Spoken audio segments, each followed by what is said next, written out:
Hello আমার প্রিয় শিক্ষার্থী বন্ধুরা, পরীক্ষার প্রস্তুতি চ্যানেলে তোমাদের স্বাগত। বন্ধুরা, আশা করি তোমরা সবাই ভালো আছো। আজকের আমাদের বিষয় Indian polity and economy part 2। বন্ধুরা, গতকাল ইন্ডিয়ান পলিটি অ্যান্ড ইকোনমি থেকে একটি গুরুত্বপূর্ণ ক্লাস হয়ে গেছে। তোমাদের যারা দেখোনি তাড়াতাড়ি দেখে নিও, প্লেলিস্টে দেওয়া আছে। বন্ধুরা, ইন্ডিয়ান পলিটি অ্যান্ড ইকোনমি থেকে আমি বেশ কিছু গুরুত্বপূর্ণ প্রশ্ন নিয়ে এসেছি, যেগুলো তোমাদের আপকামিং যে সমস্ত পরীক্ষাগুলো আছে, যেমন WBCS, WBSSC, SLST, WBSSC group COD, WBPKP, RRB group D প্রভৃতি পরীক্ষাগুলোর ক্ষেত্রে খুবই গুরুত্বপূর্ণ হতে চলেছে। তো বন্ধুরা, আর বেশি কথা না বাড়িয়ে চলো আজকে আমাদের প্রথম প্রশ্ন। 1949 সালের 26শে নভেম্বর ভারতের সংবিধান কার নামে গৃহীত হয়? বন্ধুরা, অপশনগুলো দেখে নাও। ভারতের জনগণ, ভারতের সংসদ, সংবিধান সভায় ভারতের জনগণের প্রতিনিধি, না মন্ত্রিসভা? বন্ধুরা, সঠিক উত্তরটি তোমরা কমেন্ট করো। এই প্রশ্নের সঠিক উত্তর হয়ে যাবে ভারতের জনগণ। এই প্রশ্নের সঠিক উত্তর ভারতের জনগণ। যে সমস্ত বন্ধুরা আজ আমার চ্যানেলে প্রথমে এসেছো তাদেরকে বলবো চ্যানেলটিকে সাবস্ক্রাইব করে পাশে থাকা বেল আইকনটিকে প্রেস করে অল করে রাখবে। আগামী দিনে এরকমই গুরুত্বপূর্ণ শিক্ষামূলক ভিডিও সবার আগে তোমার কাছে পৌঁছে যাবে।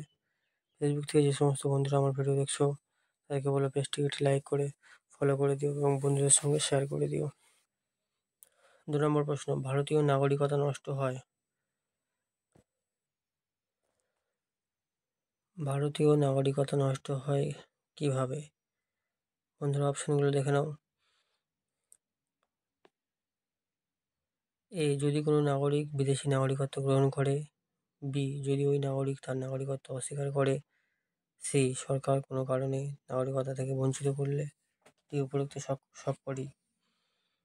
বন্ধুরা, সঠিক উত্তরটি কমেন্ট করো।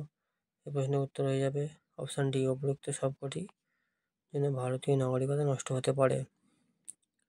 মৌলিক অধিকার বাতিল করতে পারেন কে? পরবর্তী প্রশ্ন, মৌলিক অধিকার বাতিল করতে পারেন কে? অপশনগুলো দেখে নাও।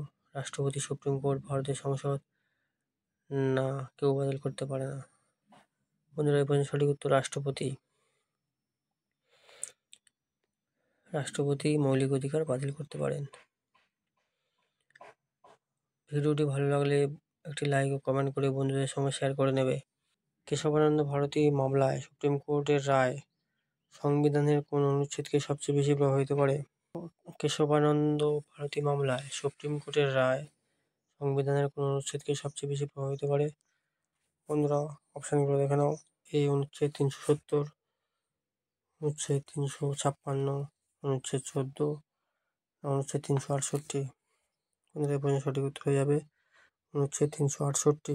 368 নম্বর অনুচ্ছেদে সংবিধানের ক্ষমতা ও পদ্ধতি নিয়ে আলোচনা করা হয়েছে। আরেকটি গুরুত্বপূর্ণ কথা মনে রাখবে, 368 নম্বর ধারা অনুসারে সংবিধান একটি জীবন্ত দলিল হিসাবে কাজ করতে পারে, মনে রাখবে। মৌলিক অধিকার রক্ষা করার জন্য ভারতীয় সংবিধান কার হাতে দায়িত্ব অর্পণ করেছে? মৌলিক অধিকার রক্ষা করার জন্য ভারতীয় সংবিধান কার উপর দায়িত্ব অর্পণ করেছে? অপশনগুলো দেখে নাও। সমস্ত বিচারালয়, রাষ্ট্রপতি, সংসদ, না সুপ্রিম কোর্ট ও হাইকোর্ট? বন্ধুরা, এই প্রশ্নের সঠিক উত্তর হয়ে যাবে সুপ্রিম কোর্ট ও হাইকোর্ট। ভিডিওটি ভালো লাগলে বন্ধুদের সঙ্গে শেয়ার করে নেবে। এরকমই শিক্ষামূলক ভিডিও পেতে চ্যানেলটিকে সাবস্ক্রাইব করে পাশে থাকা বেল আইকনটিকে প্রেস করে অল করে রাখবে। কোন অধিকারটিকে doctor Ambedkar heart and soul of the constitution বলেছেন? Heart and soul of the constitution. বন্ধুরা, অপশনগুলো দেখে নাও। ধর্মীয় স্বাধীনতার অধিকার, সম্পত্তির অধিকার, সাম্যের অধিকার, না সাংবিধানিক প্রতিবিধানের অধিকার? এই প্রশ্নের সঠিক উত্তর হিসেবে অপশন ডি, সাংবিধানিক প্রতিবিধানের অধিকার।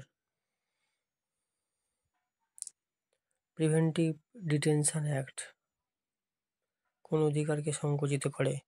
পরবর্তী প্রশ্ন, প্রিভেন্টিভ ডিটেনশন অ্যাক্ট কোন অধিকারকে সংকুচিত করে? বন্ধুরা, অপশনগুলো দেখে নাও। সাম্যের অধিকার, ধর্মের অধিকার, সাংবিধানিক প্রতিবিধানের অধিকার, না স্বাধীনতার অধিকার? বন্ধুরা, এই প্রশ্নের সঠিক উত্তর হয়ে যাবে অপশান ডি স্বাধীনতার অধিকার। স্বাধীনতার অধিকার সঠিক উত্তর। এরকম শিক্ষামূলক ভিডিও পেতে চ্যানেলটিকে সাবস্ক্রাইব করে পাশে থাকা বেল আইকনটিকে প্রেস করে অল করে রাখবে। ভিডিওটি ভালো লাগলে একটি লাইক ও কমেন্ট করে বন্ধুদের সঙ্গে শেয়ার করে নেবে। পশ্চিমবঙ্গের প্রথম মুখ্যমন্ত্রী কে ছিলেন? খুবই গুরুত্বপূর্ণ প্রশ্ন। পশ্চিমবঙ্গের প্রথম মুখ্যমন্ত্রী কে ছিলেন? অপশানগুলো দেখে নাও। প্রফুল্লচন্দ্র ঘোষ, প্রফুল্লচন্দ্র রায়, পদ্মজ নাইডু না বিধানচন্দ্র রায়? বন্ধুরা এখানে সঠিক উত্তর হয়ে যাবে প্রফুল্লচন্দ্র ঘোষ। প্রফুল্লচন্দ্র ঘোষ পশ্চিমবঙ্গের প্রথম মুখ্যমন্ত্রী ছিলেন। ইউপিএসসি চেয়ারম্যানকে কে নিয়োগ করেন? পরবর্তী প্রশ্ন, ইউপিএসসি চেয়ারম্যানকে কে নিয়োগ করেন? অপশানগুলো দেখে নাও। রাজ্যপাল, রাষ্ট্রপতি, প্রধানমন্ত্রী না সুপ্রিম কোর্ট? এই প্রশ্নের সঠিক উত্তর হয়ে যাবে রাষ্ট্রপতি। এরকমই গুরুত্বপূর্ণ শিক্ষামূলক ভিডিও পেতে চ্যানেলটিকে সাবস্ক্রাইব করে পাশে থাকা বেল আইকনটিকে প্রেস করে অল করে রাখবে। লোকসভায় কেন্দ্রশাসিত অঞ্চলগুলো থেকে নির্বাচিত হতে পারেন সর্বোচ্চ কত সদস্য? লোকসভায় কেন্দ্রশাসিত অঞ্চলগুলো থেকে নির্বাচিত হতে পারেন সর্বোচ্চ কত সদস্য? অপশানগুলো দেখে নাও বন্ধুরা। 10 জন, 12 জন, 15 জন না 20 জন? এই প্রশ্নের সঠিক উত্তর হয়ে যাবে 20 জন। ভিডিওটি ভালো লাগলে একটি লাইক ও কমেন্ট করে বন্ধুদের সঙ্গে শেয়ার করে নেবে। পরবর্তী প্রশ্ন, একজন সংসদ হতে গেলে ন্যূনতম কত বছর বয়স হতে হয়? একজন সংসদ হতে গেলে ন্যূনতম কত বছর বয়স হতে হয়? অপশানগুলো দেখে নাও। 20 বছর, 25 বছর, 30 বছর না 35 বছর? বন্ধুরা এই প্রশ্নের সঠিক উত্তর হবে 25 বছর। অপশান বি সঠিক উত্তর। প্রথম রাজ্যসভা কত সালে গঠিত হয়? প্রথম রাজ্যসভা কত সালে গঠিত হয়? বন্ধুরা অপশানগুলো দেখে নাও। 1948, 1950, 1951 না 1952? বন্ধুরা মনে রাখবে এই প্রশ্নের সঠিক উত্তর 1952। 1952 সালে রাজ্যসভা গঠিত হয়, কিন্তু তখন এর নাম রাজ্যসভা ছিল না, তখন এর নাম ছিল কাউন্সিল অফ দ্য স্টেট। পরবর্তীকালে 1954 সালে কাউন্সিল অফ স্টেটকে নাম পরিবর্তন করে রাজ্যসভা রাখা হয়েছিল।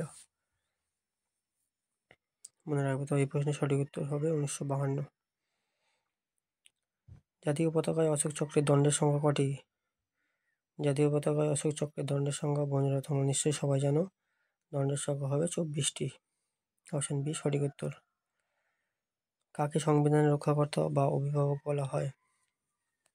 কাকে সংবিধানের রক্ষাকর্তা বা অভিভাবক বলা হয়?